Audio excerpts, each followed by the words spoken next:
The Picture of Dorian Gray by Oscar Wilde. Chapter 15. That evening at 8:30, exquisitely dressed and wearing a large buttonhole of Parma violets, Dorian Gray was ushered into Lady Narborough's drawing-room by bowing servants.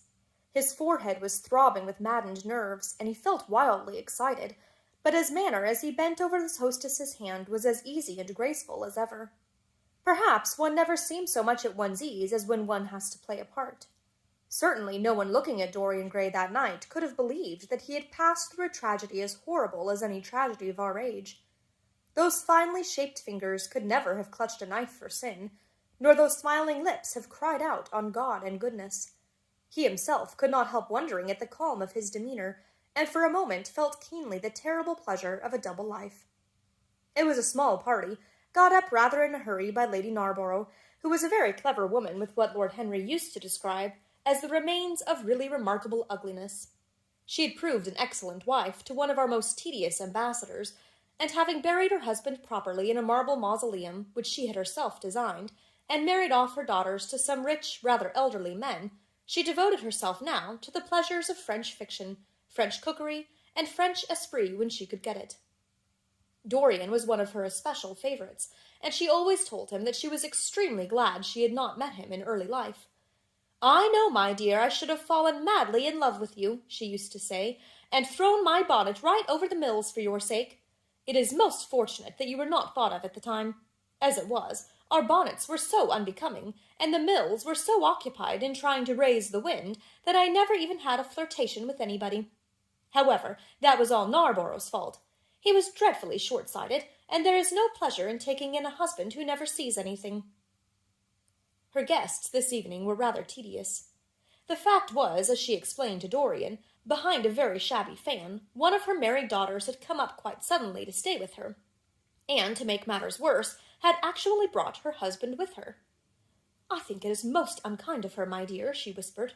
"Of course I go and stay with them every summer when I come from Hamburg, but then an old woman like me must have fresh air sometimes, and besides, I really wake them up.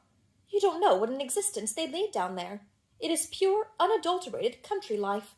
They get up early because they have so much to do, and go to bed early because they have so little to think about. There has not been a scandal in the neighborhood since the time of Queen Elizabeth, and consequently they all fall asleep after dinner. You shan't sit next either of them. You shall sit by me and amuse me." Dorian murmured a graceful compliment and looked round the room. Yes, it was certainly a tedious party. Two of the people he had never seen before, and the others consisted of Ernest Harrowden, one of those middle-aged mediocrities so common in London clubs who have no enemies, but are thoroughly disliked by their friends; Lady Ruxton, an overdressed woman of 47, with a hooked nose, who was always trying to get herself compromised, but was so peculiarly plain that to her great disappointment no one would ever believe anything against her; Mrs. Erlynne, a pushing nobody, with a delightful lisp and Venetian red hair; Lady Alice Chapman, his hostess's daughter, a dowdy, dull girl, with one of those characteristic British faces that, once seen, are never remembered; and her husband, a red-cheeked, white-whiskered creature, who, like so many of his class, was under the impression that inordinate joviality can atone for an entire lack of ideas. He was rather sorry he had come, till Lady Narborough, looking at the great ormolu gilt clock that sprawled in gaudy curves on the mauve-draped mantel-shelf, exclaimed, "How horrid of Henry Wotton to be so late! I sent round to him this morning on chance, and he promised faithfully not to disappoint me." It was some consolation that Harry was to be there, and when the door opened and he heard his slow, musical voice lending charm to some insincere apology, he ceased to feel bored. But at dinner he could not eat anything. Plate after plate went away untasted. Lady Narborough kept scolding him for what she called an insult to poor Adolphe, who invented the menu specially for you, and now and then Lord Henry looked across at him, wondering at his silence and abstracted manner. From time to time the butler filled his glass with champagne. He drank eagerly, and his thirst seemed to increase. "Dorian," said Lord Henry at last, as the chauffoir was being handed round, "what is the matter with you tonight? You are quite out of sorts." "I believe he is in love," cried Lady Narborough, "and that he is afraid to tell me for fear I should be jealous. He is quite right, I certainly should." "Dear Lady Narborough," murmured Dorian, smiling, "I have not been in love for a whole week. Not, in fact, since Madame de Ferrol left town." "How you men can fall in love with that woman," exclaimed the old lady, "I really cannot understand it." "It is simply because she remembers you when you were a little girl, Lady Narborough," said Lord Henry. "She is the one link between us and your short frocks." "She does not remember my short frocks at all, Lord Henry, but I remember her very well at Vienna 30 years ago, and how décolletée she was then." "She is still décolletée," he answered, taking an olive in his long fingers. "And when she's in a very smart gown, she looks like an edition de luxe of a bad French novel. She is really wonderful and full of surprises. Her capacity for family affection is extraordinary. When her third husband died, her hair turned quite gold from grief." "How can you, Harry?" cried Dorian. "It is a most romantic explanation," laughed the hostess. "But her third husband, Lord Henry, you don't mean to say Farrell is the fourth?" "Certainly, Lady Narborough." "I don't believe a word of it." "Well, ask Mr. Gray. He is one of her most intimate friends." "Is it true, Mr. Gray?" "She assures me so, Lady Narborough," said Dorian. "I asked her whether, like Marguerite de Navarre, she had their hearts embalmed and hung at her girdle. She told me she didn't, because none of them had had any hearts at all." "4 husbands! Upon my word, that is trop d'zélie." "Trop d'audace, I tell her," said Dorian. "Oh, she is audacious enough for anything, my dear. And what is Farrell like? I don't know him." "The husbands of very beautiful women belong to the criminal classes," said Lord Henry, sipping his wine. Lady Narborough hit him with her fan. "Lord Henry, I am not at all surprised that the world says that you are extremely wicked." "But what world says that?" asked Lord Henry, elevating his eyebrows. "It can only be the next world. This world and I are on excellent terms." "Everybody I know says you are very wicked," cried the old lady, shaking her head. Lord Henry looked serious for some moments. "It's perfectly monstrous," he said at last, "the way people go about nowadays, saying things against one behind one's back that are absolutely and entirely true." "Isn't he incorrigible?" cried Dorian, leaning forward in his chair. "I hope so," said his hostess, laughing. "But really, if you all worship Madame de Farrell in this ridiculous way, I shall have to marry again, so as to be in the fashion." "You will never marry again, Lady Narborough," broke in Lord Henry. "You are far too happy. When a woman marries again, it is because she detested her first husband. When a man marries again, it is because he adored his first wife. Women try their luck. Men risk theirs." "Narborough wasn't perfect," cried the old lady. "If he had been, you would not have loved him, my dear lady," was the rejoinder. "Women love us for our defects. If we have enough of them, they will forgive us everything, even our intellects. You will never ask me to dinner again after saying this, I am afraid, Lady Narborough, but it's quite true." "Of course it is true, Lord Henry. If we women did not love you for your defects, where would you all be? Not one of you would ever be married. You would be a set of unfortunate bachelors. Not, however, that that would alter you much. Nowadays all the married men live like bachelors, and all the bachelors like married men." "Fin du siècle," murmured Lord Henry. "Fin du globe," answered his hostess. "I wish it were fin du globe," said Dorian with a sigh. "Life is a great disappointment." "Ah, my dear," cried Lady Narborough, putting on her gloves, "don't tell me that you have exhausted life. When a man says that, one knows that life has exhausted him. Lord Henry is very wicked, and I sometimes wish that I had been. But you are made to be good. You look so good. I must find you a nice wife. Lord Henry, don't you think that Mr. Gray should get married?" "I am always telling him so, Lady Narborough," said Lord Henry with a bow. "Well, we must look out for a suitable match for him. I shall go through Debrett carefully tonight, and draw out a list of all the eligible young ladies." "With their ages, Lady Narborough?" asked Dorian. "Of course, with their ages, slightly edited. But nothing must be done in a hurry. I want it to be what the Morning Post calls a suitable alliance, and I want you both to be happy." "What nonsense people talk about happy marriages!" exclaimed Lord Henry. "A man can be happy with any woman, as long as he does not love her." "Ah, what a cynic you are!" cried the old lady, pushing back her chair and nodding to Lady Ruxton. "You must come and dine with me soon again. You are really an admirable tonic, much better than what Sir Andrew prescribes for me. You must tell me what people you would like to meet, though. I want it to be a delightful gathering." "I like men who have a future, and women who have a past," he answered. "Or do you think that would make it a petticoat party?" "I fear so," she said, laughing as she stood up. "1,000 pardons, my dear Lady Ruxton," she added. "I didn't see you hadn't finished your cigarette." "Never mind, Lady Narborough. I smoke a great deal too much. I am going to limit myself for the future." Pray don't, Lady Ruxton, said Lord Henry. Moderation is a fatal thing. Enough is as bad as a meal. More than enough is as good as a feast. Lady Ruxton glanced at him curiously. You must come and explain that to me some afternoon, Lord Henry.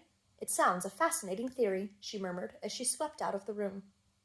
Now, mind you don't stay too long over your politics and scandal, cried Lady Narborough from the door. If you do, we are sure to squabble upstairs. The men laughed, and Mr. Chapman got up solemnly from the foot of the table and came up to the top.